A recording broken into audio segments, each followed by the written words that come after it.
Hello everyone, welcome to my first channel, Storytime with UncleAlex. I am UncleAlex. I've always wanted to start doing a YouTube channel. I like r/ and Storytime with Uncle Reddit. Ironically, he's my father-in-law. I was a Twitch streamer and I did live streams, so to me this is a little bit different from the fact that I have to go to talking to an audience to kind of just talk to myself a little bit. I'm still learning. This is all new to me. So I am excited to start this. I am excited to get into YouTube. I'm also excited to get into editing for YouTube. Still trying to learn everything there is to learn. So without further ado, let's get into the story. Sure, you can have a cocktail. I work as a bartender at a popular downtown restaurant, and one evening, we were hosting a large party for a group of entitled customers who were demanding, rude, and overall unpleasant to deal with. They seemed to think that they were above the rules, and wanted everything done their way, regardless of how unreasonable it was. One of the customers, a particularly arrogant man, requested a special drink that wasn't on our menu. I kindly informed him that we didn't have the ingredients to make it, but he insisted that I go out and buy them just for him. I explained to him that it wasn't possible, as the liquor stores were closed by that time, but he wouldn't take no for an answer. That's when I decided to use Malicious Compliance to my advantage. I told him that I would do my best to fulfill his request, but it would take some time.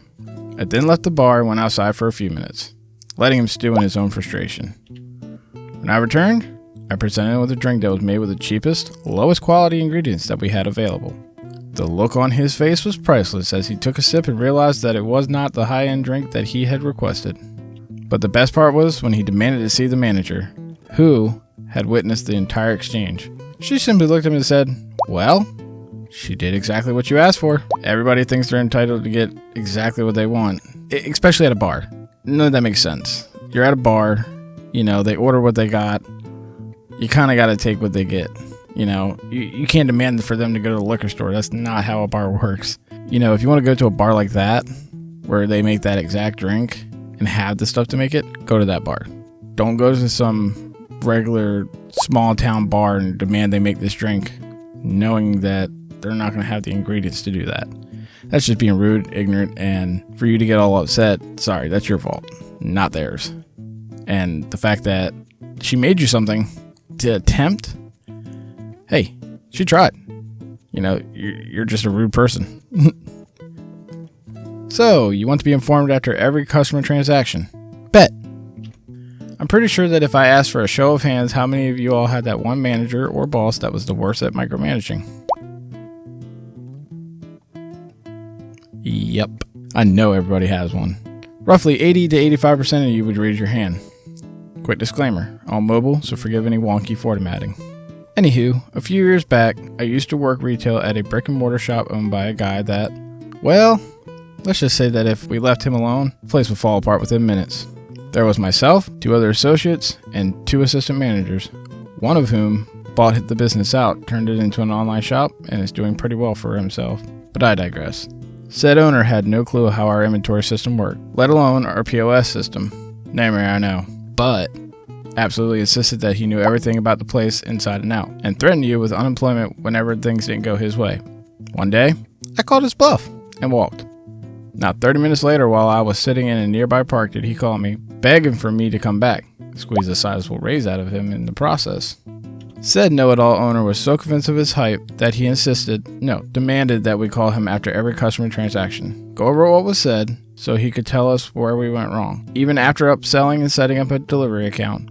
Mind you, this is the Upper West Side of Manhattan, where it's busy for roughly 5 out of the 8 hours during any given shift. Cue the malicious compliance.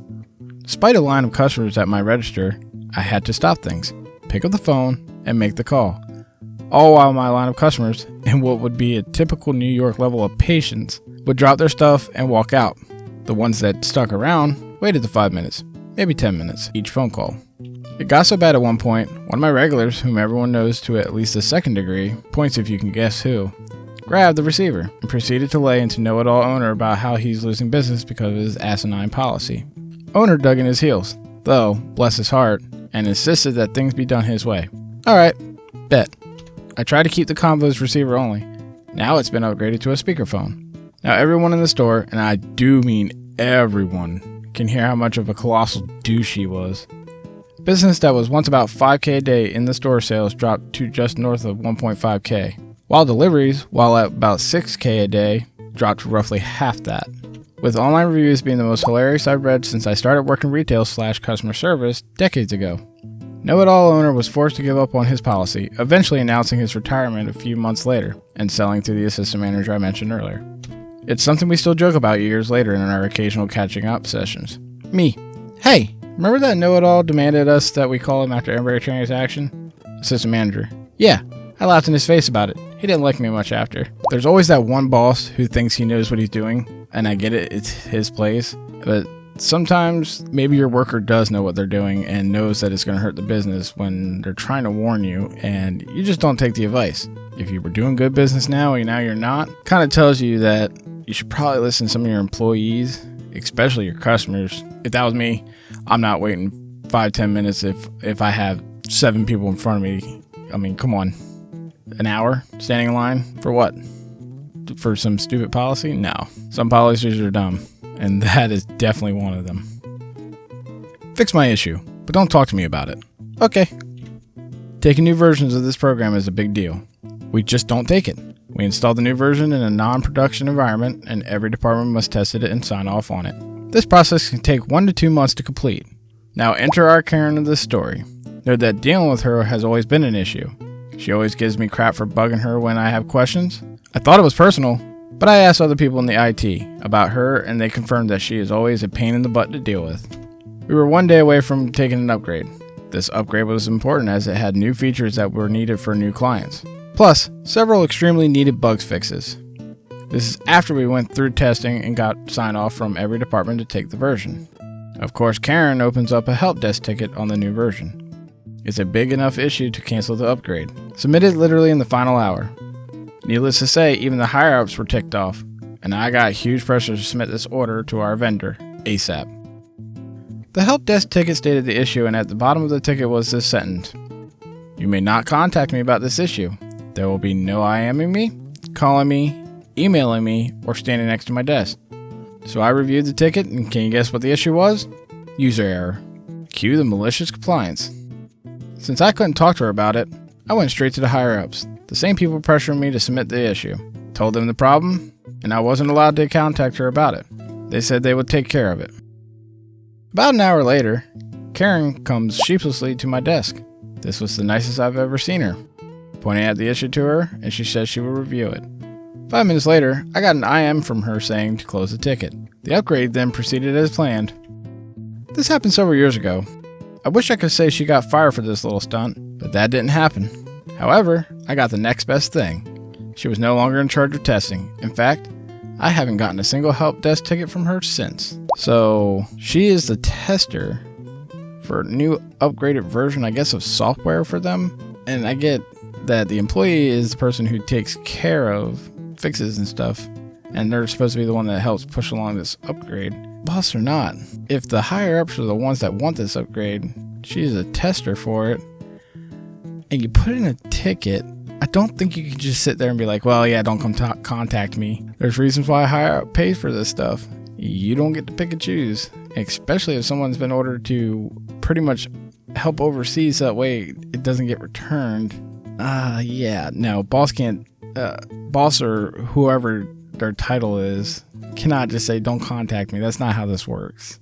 No, not at all. Go through the drive-thru. You got it. The staff Wendy's today The staff Wendy's today wouldn't serve me in the lobby because they didn't have a lobby till, and demanded I go through the drive-thru. Normally I don't get this issue because if they don't have a lobby till, they'll just walk my payment over to their drive-thru till and walk back. But today they wouldn't budge. So I walked through the drive-thru since I wasn't parked in their lot, but instead parked at my job, which was a couple blocks away. And I walked over to Wendy's to get my food. When I walked through their drive-thru, they wouldn't serve me at the drive-thru because I wasn't in a car. So I held up traffic till they did serve me. Once I got to the payment window, the cashier decided to treat me like an actual human being and told me I could come inside the lobby to get my food, where I saw another customer waiting being told the same thing. I told her what I just did to get my food, and as I'm walking back to work, I see her doing the same thing I did to get my food. I hope I created a domino effect of people doing this, But obviously, I couldn't stay long enough to find out. No excuses. None. I've worked fast food before in my life, multiple times. There was no reason they didn't have a lobby till, unless they were really short-staffed, which they should have closed the inside. Yeah, no. I worked at Sonic. I've worked at a couple other, small fast food places, even if it's a mom and pop type, but still, in more commercials, there's always 2 registers. For Wendy's to be like, no, we don't have a lot. Same thing too. Why couldn't they just walk the payment over? It still counts. That just sounded like somebody didn't want to do their job. And unfortunately, his malicious compliance worked. I mean, how often can you say you got to walk through the drive-thru to get your food when they always tell everybody, oh, you can't be on a bike, you can't walk? That's kind of funny. I'd be telling that story all the time. Never have I ever seen this happen. Chef places the wrong order, but doesn't listen. Alrighty then. I used to manage a high-volume single-location restaurant in the Bay Area. I was an assistant manager there, front of the house. We had a chef at the time who was extremely hard-headed, even by chef standards. He made mistakes all the time, but always had an excuse and never wanted any criticism. I was in charge of ordering for the front of the house and the bar, and he was in charge of ordering for the kitchen. We ordered a lot of things from the same supplier, so we could see each other's items in the order before it got finalized. One day, I'm going through the orders to see if I missed any of what I needed. I noticed there's 20 cases of red onions. We don't carry red onions, but frequently order small quantities of things for private events with specific menus. I assume he meant 20 red onions, by the each, so I called him up to clarify before changing it. Me, hey, good evening. I think you added too much onions to the order. It should be... Chef, why are you telling me what I need? You don't know what I need. I know what I need. Leave it alone, and don't call me on my day off. Click. Cue Malicious Compliance. He's off Sunday and Mondays. This is Sunday. I leave it alone, and the order auto-submits for the next day delivery. Since deliveries come in Monday mornings, the person who signs for it is usually a prep cook, not anyone in a decision-making role. So I know that the 20 cases will very likely be accepted, since the kitchen staff knows not to bother the chef on his day off. My GM was ticked off when he found out we have 20 cases of an ingredient we do not carry, when in fact, my intuition was correct and we needed 20 onions for a private event later this week. Chef never said a word about it to me.